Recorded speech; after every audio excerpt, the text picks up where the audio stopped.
What's good, Power Physique family? Coach D on the mic. Today, I'm going to be taking you guys through my upper body warm-up, geared specifically towards those with shoulder issues and problems. We're going to work on mobilizing the shoulder, improving range of motion, and lastly, teaching you guys how to stabilize the shoulder joint.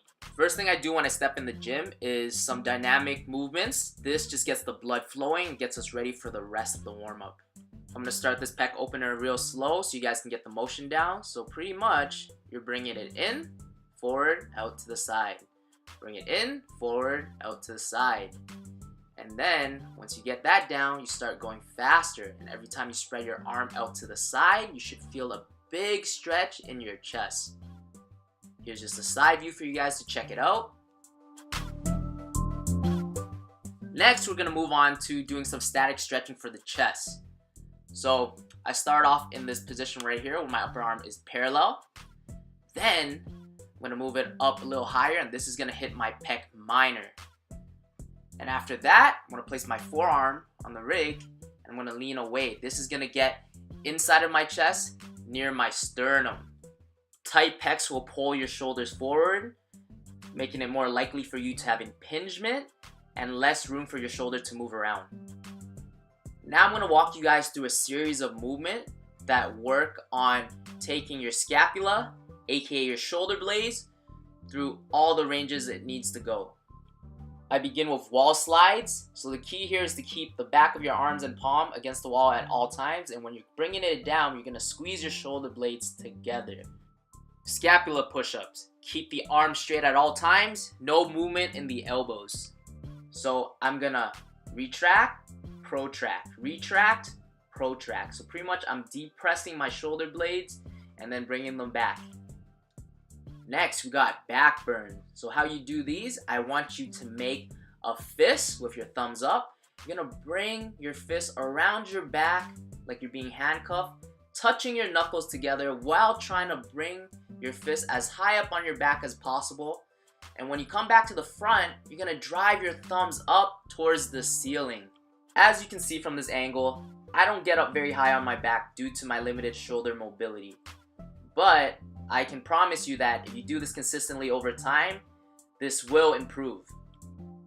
Now I want you guys to grab a light mini band. We're going to go through a series of band pull-aparts. We're going to begin with the overhand grip.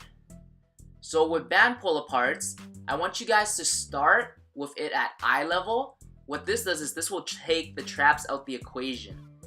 And when you're pulling back, keep your arms straight at all times. You want to think about just squeezing your shoulder blades together. This means let your upper back do the work, not your arms. Next, we got band dislocations. With these, I want you to keep your arms straight. As you go over your head, you can pull the band apart to the side to make it easier to get behind you.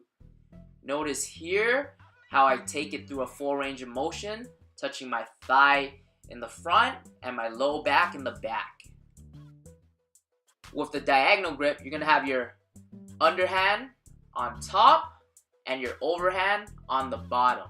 And you're going to perform it just like you would the first two. Once you're done one side, you're going to make a mirror image and do the same thing on the other side. Time to warm up the rotator cuff. You want healthy shoulders, you got to have healthy rotator cuffs. So for all of these exercises, I don't want you guys using heavier than a 5-pound weight. You can go as low as 2 to 3 pounds as well. I cannot stress enough how diligent you got to be when you're doing these, making sure that you're only using your rotator cuff and not your hands or your arms. Look how high I'm going. I'm barely moving, but at the top, I get peak contraction in my rotator cuff muscles. So if you guys notice here, I actually switch and start pointing my thumbs up as I go up. This is gonna hit the rotator cuff a little bit differently. Keep your elbows pinned on this one. Although I showed you guys two different angles, I want you to go from the lying external rotation on one arm straight into this one on the same arm. You're gonna get a crazy delt pump from this before you even begin your workout. So at the top, I'm squeezing and holding for a split second. Quick anatomy fact for you guys.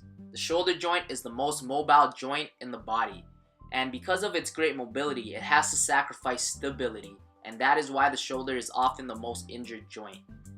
To work on improving shoulder stability, we're going to take a kettlebell, flip it upside down, making it super unstable to press, and we're going to try and press it. Following the presses, you're going to use the weight of the kettlebell, and you're going to tuck your shoulder, and you're going to rotate around the shoulder joint. What this is going to do is tighten up the shoulder by jamming the humeral head back into the shoulder socket.